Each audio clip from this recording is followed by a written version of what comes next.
Hello dear students, हम study कर रहे थे isomerism of complex compounds. Complex compound के समावयवता में हमने पहले स्टार्ट किया स्ट्रक्चरल आइसोमेरिज्म के बारे में। संरचनात्मक समावयवता क्या है, तो हमने देखा कि कॉम्प्लेक्स कंपाउंड के लिए संरचनात्मक समावयवता को हम 7 भागों में डिवाइड करते हैं। पहली आयनन समावयवता, आयनाइजेशन आइसोमेरिज्म। दूसरी हाइड्रेट आइसोमेरिज्म। थर्ड कोऑर्डिनेशन या coordination sphere isomerism. Fourth coordination position isomerism. फिर लिंकेज आइसोमेरिज्म, लिगेंड आइसोमेरिज्म और पॉलीमराइजेशन आइसोमेरिज्म। तो आज हम थर्ड जो आइसोमेरिज्म है, कोऑर्डिनेशन स्फेयर या कोऑर्डिनेशन आइसोमेरिज्म, उससे स्टार्ट करते हैं। समन्वय समावयवता या समन्वय वर्ग समावयवता। इस प्रकार की समावयवता उन कॉम्प्लेक्स कंपाउंड में पाई जाती है जिन कॉम्प्लेक्स कंपाउंड में कॉम्प्लेक्स कंपाउंड साल्ट के रूप में होता है और उस साल्ट के पॉजिटिव और नेगेटिव दोनों आयन कॉम्प्लेक्स आयन के रूप में हो। दोनों किस रूप में हो? कॉम्प्लेक्स आयन के रूप में हो। फॉर एग्जाम्पल CuNH3 होल 4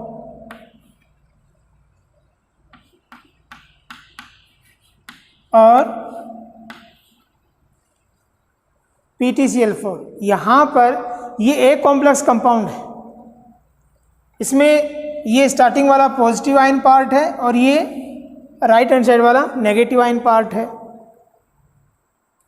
तो यहाँ पर इन कोऑर्डिनेशन स्फेयर के अकॉर्डिंग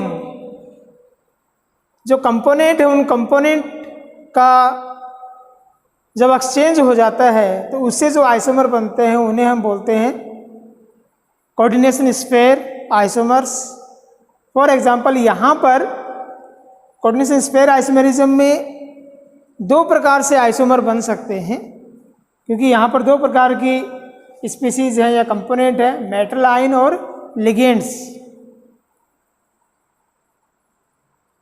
तो कोऑर्डिनेशन आइसोमर या तो मेटल आयन के एक्सचेंज की वजह से बन सकते हैं। एक ही कोऑर्डिनेशन कंपाउंड के 2 कोऑर्डिनेशन स्फेयर के बीच में अगर मेटल आयन का एक्सचेंज हो जाता है तो उससे भी कोऑर्डिनेशन आइसोमर बन सकते हैं। फॉर एग्जांपल यहाँ पर ये हो सकता है कि प्लेटिनम यहाँ से इस तरफ आ जाए और हम इसको इस प्रकार से लिखें।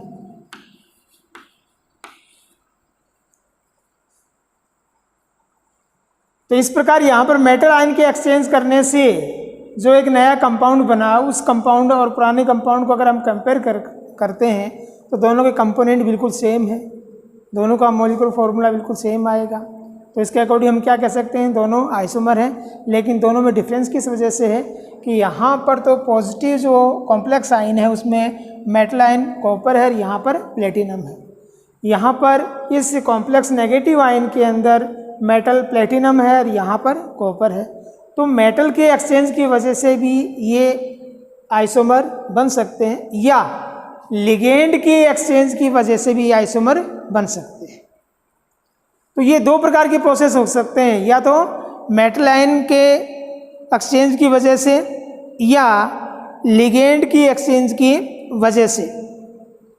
अब इसमें कंडीशन ये भी हो सकती है कि जो मेटल आयन है वो एक ही प्रकार की हो, दोनों में मेटल आयन एक ही प्रकार की हो, लेकिन उसका जो ऑक्सीकरण अंक है वो भिन्न भिन्न हो।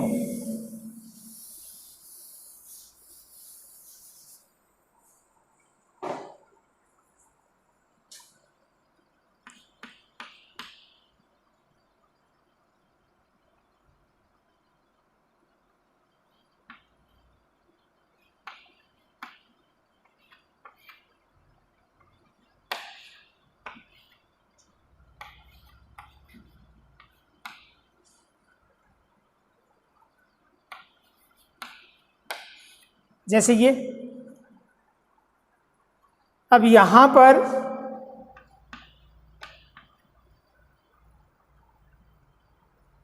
ये इस फॉर्म में, और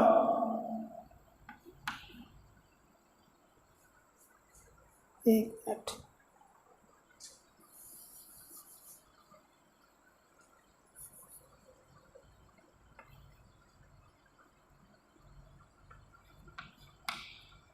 ये इस फॉर्म में, इस प्रकार से। इस प्रकार का कंडीशन भी हो सकता है। मेटल आयन सेम ही है दोनों कंडीशन स्पेयर में, लेकिन दोनों का जो ऑक्सीकरण अंक है वो असमान है। अब यहाँ पर अगर मेटल आयन एक्सचेंज हो जाए तो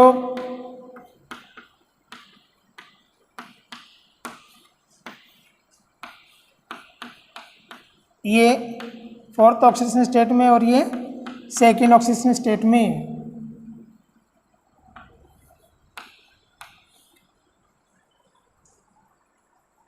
तो इस प्रकार यहाँ पर क्या हुआ, मेटल आयन सेम है लेकिन उनका ऑक्सीकरण अंक असमान है, और यहाँ पर हम क्या देख रहे हैं कि दोनों का जो पोजीशन वो एक्सचेंज हो गया, तो इससे भी आइसोमर बन गया। तो ये आइसोमर क्या कहलाएगा, कोऑर्डिनेशन आइसोमर।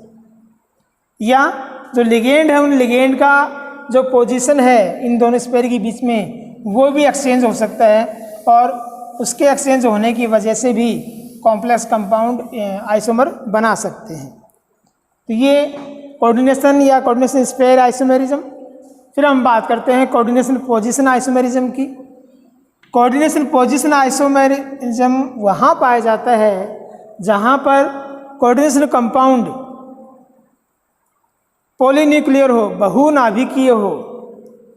यहाँ पर जो कॉम्प्लेक्स कंपाउंड है वो पॉलीन्यूक्लियर होना ज़रूरी है। अगर वो पॉलीन्यूक्लियर नहीं होगा तो उस कंडीशन में हम अलग अलग पोजीशन उनकी शो नहीं कर सकते। फॉर एग्जाम्पल,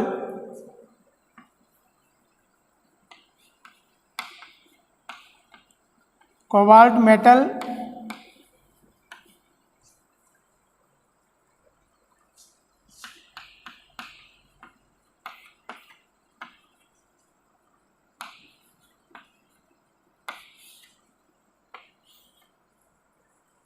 जैसे इस प्रकार से, ये पॉलीन्यूक्लियर कॉम्प्लेक्स कंपाउंड है। यहाँ जो मेटल हैं वो दो हैं। यहाँ पर इन लिगेंड का पोजीशन अगर चेंज हो जाए तो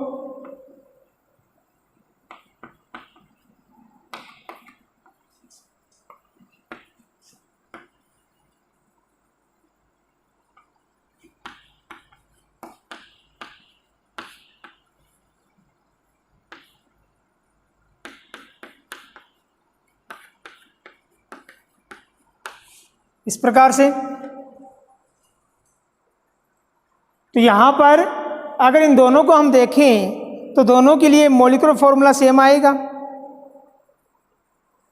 दोनों के कंपोनेंट बिल्कुल सेम है, लेकिन लिगेंड का जो पोजीशन है वो मेटल आयन के रेस्पेक्ट में चेंज हो गया है। तो यहाँ पर एक ही कोऑर्डिनेशन स्पेयर के अंदर जब लिगेंड का जो पोजीशन वो चेंज होता है तो उसके वजह से जो आइसोमर बनेंगे उनको हम बोलेंगे coordination position isomers.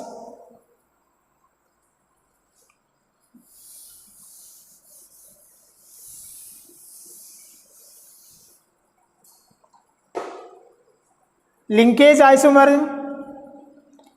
Linkage isomer क्या होंगे या लिंकेज आइसोमेरिज्म किस प्रकार से शो होगा। तो स्टार्ट में हमने एक एग्जाम्पल लिया था, मैंने कहा था कि उस एग्जाम्पल को आपको याद रखना है, उसके बारे में हमें स्टडी करना है, उसको कंसिडर करना है, और वो था Na3FeCN6।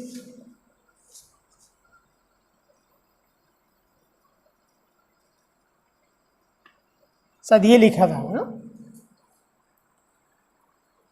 और ये बात हुई थी कि क्या ये जो कॉम्प्लेक्स कंपाउंड है वो कोई आइसोमेरिज्म शो करेगा। तो यहाँ पर जब इस प्रकार की कंडीशन है तो हमें क्या देखना है कि कौन सी कंडीशन है जो इसके लिए सूटेबल है कि कौन सा आइसोमेरिज्म ये शो कर सकता है। तो यहाँ पर हम देख रहे हैं कि जो पॉजिटिव आयंस हैं उनके अकॉर्डिंग इनमें कोई चेंज नहीं आ सकता, तो आयनाइजेशन आइसोमेरिज्म नहीं है। हाइड्रेट आयन की कोई संख्या इसमें इंडिकेट नहीं हो रहा है, तो हाइड्रेट आइसोमेरिज्म भी नहीं होगा, क्योंकि इसमें ये साल्ट फॉर्म में है लेकिन पॉजिटिव आयन सिंपल आयन है, कॉम्प्लेक्स आयन नहीं है। इस कारण इसमें कोऑर्डिनेशन स्फेयर या कोऑर्डिनेशन आइसोमेरिज्म भी नहीं हो सकता, क्योंकि कोऑर्डिनेशन स्फेयर के अंदर दो मेटल आयन नहीं है या ये पॉलीन्यूक्लियर कॉम्प्लेक्स कंपाउंड नहीं है। इस कारण इसमें कोऑर्डिनेशन पोजीशन आइसोमेरिज्म भी नहीं हो सकता। यहाँ पर ये जो लिगेंड है, इस लिगेंड का स्पेसिफिक प्रॉपर्टी है, ये स्पेसिफिक लिगेंड है। और जब हमने लिगेंड्स की कैटेगरी में स्टडी किया था तो वो वहाँ से आप ये ध्यान रख सकते हैं कि ये जो लिगेंड है वो कौन सा है, एम्फीडेंटेड लिगेंड। ये एम्फीडेंटेड लिगेंड है। इसका प्रॉपर्टी क्या है कि या तो ये एन में सी के माध्यम से बॉन्डिंग कर सकता है या एन के माध्यम से एन के द्वारा बॉन्डिंग कर सकता है। तो ये जो बॉन्डिंग है या लिंकेज है वो चेंज हो रहा है। यहाँ मेटल के साथ ये बॉन्ड बनेगा और इसमें मेटल के साथ ये एन के द्वारा बॉन्डिंग बनेगा। तो ये कंडीशन यहाँ चेंज हो सकती है। इसके अकॉर्डिंग यहाँ पर आइसोमर बन सकते हैं। तो जहाँ पर एम्फीडेंटेड लिगेंड हो, चाहे वो CN हो या SCN हो या NO2 हो, इस प्रकार के लिगेंड हो, तो वहाँ पर लिंकेज आइसोमेरिज्म शो हो सकती है। दूसरा यहाँ पर ये ध्यान देना चाहिए आप लोगों को कि जैसे यहाँ पर ये दिखाया तो यहाँ पर Fe के ऊपर चार्ज कितना आना चाहिए, Fe का ऑक्सीकरण स्टेट कौन सा होना चाहिए, 4th। लेकिन Fe के जो कॉम्प्लेक्स कंपाउंड है वो +2 और +3 अवस्था में बनते हैं। इस कारण यहाँ पर इसको हम Na3 लिखें तो सही होगा, Na3FeCN6, और ये इस कंडीशन में होगा +3 ऑक्सीकरण अवस्था।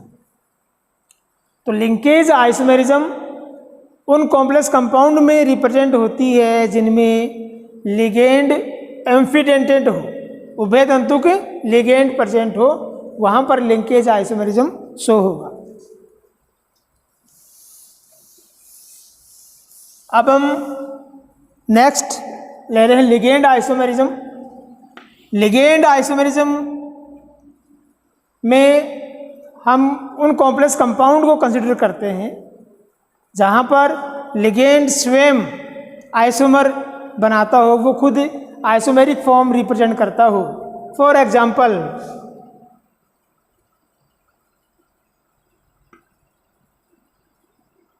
EN ethylene diamine, ethylene diamine. तो इथाइलिन डाइएमीन की जब हम बात करेंगे तो यहाँ पर CS2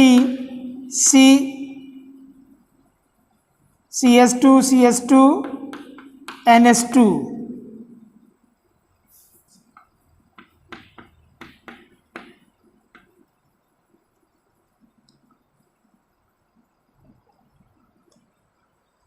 तो इथाइलिन डाइएमीन, क्या ये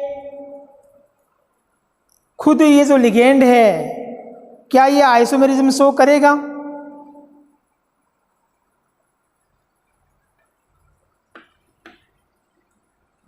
इसी प्रकार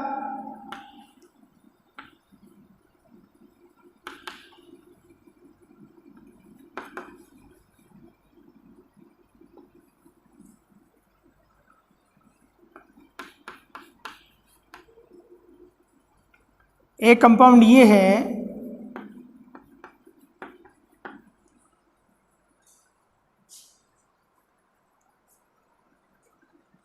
ये क्या हुआ, 1,2-डाईएमिनो प्रोपेन, 1,2-डाईएमिनो प्रोपेन, इसको हम रिप्रेजेंट करते हैं PNC, 1,2-डाईएमिनो प्रोपेन। इसी प्रकार एक दूसरा लिगेंड हम लिखते हैं CH2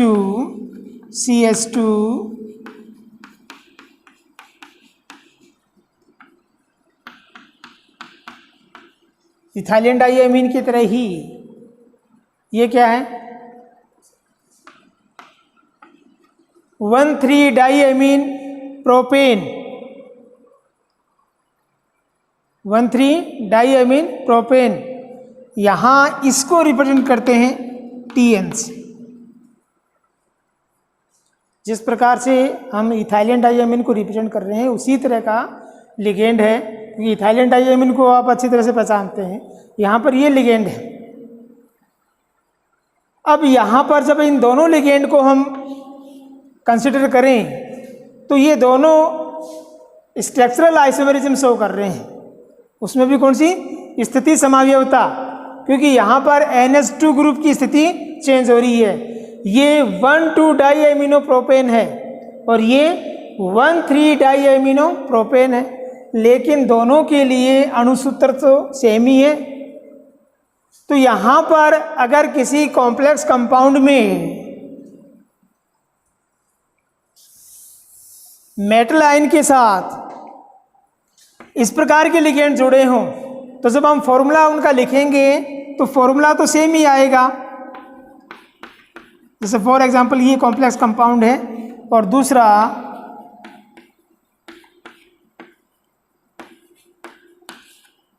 ये कॉम्प्लेक्स कंपाउंड है, इन दोनों के लिए मॉलिक्यूलर फॉर्मूला सेम आएगा, लेकिन दोनों की जो प्रॉपर्टी है वो भिन्न भिन्न होगी, उसमें अंतर जरूर आएगा। क्यों आएगा? क्योंकि उनके जो लिगेंड है वो आइसोमर हैं। तो लिगेंड के आइसोमेरिज्म की वजह से जब कॉम्प्लेक्स कंपाउंड के अंदर आइसोमेरिज्म शो होगा तो उसे हम बोलेंगे लिगेंड आइसोमेरिज्म। और स्ट्रक्चरल आइसोमेरिज्म में लास्ट है पॉलीमराइजेशन या बहुलकीकरण समावयवता। इसमें क्या माना जाता है कि जो पॉलीमर है वो बहुलक बनाते हैं, उस कंडीशन के द्वारा जो आइसोमेरिज्म शो होगा उसे हम पॉलीमराइजेशन आइसोमेरिज्म कहेंगे। लेकिन वास्तव में ये आइसोमेरिज्म नहीं है, क्योंकि आइसोमर्स के लिए उनका मॉलिक्यूलर फॉर्मूला सेम होना ज़रूरी है, उनका अणुभार भी सेम होगा, जबकि यहाँ पर मॉलिक्यूलर फॉर्मूला या जो मॉलिक्यूलर वेट है वो सेम नहीं आता है। फॉर एग्जांपल CuNH3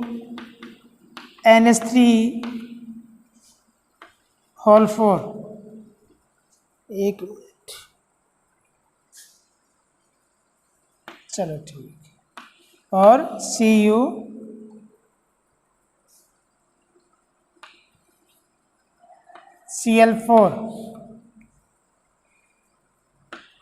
CuNH3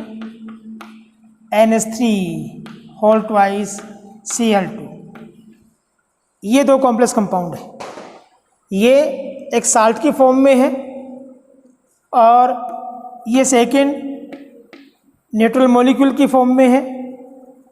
यहाँ पर अगर इन दोनों को हम कंपेयर करते हैं तो हमें क्या लगता है कि जैसे यहाँ पर जब इसका मॉलिक्यूलर फॉर्मूला हम लिखेंगे कि Cu जो मेटल है वो 2 है, यहाँ पर सिंगल है, NH3 यहाँ 4 है, यहाँ 2 है, यहाँ Cl4 है, यहाँ Cl2 है। तो ये जो यूनिट है वो इससे जस्ट डबल मॉलिक्यूलर वेट वाली है। तो क्या लगता है कि ये इसके पॉलीमर है, लेकिन रियल में जो यूनिट है वो डबल नहीं हो रही है, जो कंपोनेंट है वो कंपोनेंट डबल हो रहे हैं। तो इस प्रकार की जो आइसोमेरिज्म है उसको कहा गया था पॉलीमराइजेशन आइसोमेरिज्म, लेकिन वास्तव में ये रियल आइसोमेरिज्म नहीं है। तो इस प्रकार आज हमने अध्ययन किया कोऑर्डिनेशन या कॉम्प्लेक्स कंपाउंड के लिए स्ट्रक्चरल आइसोमेरिज्म का। ओके।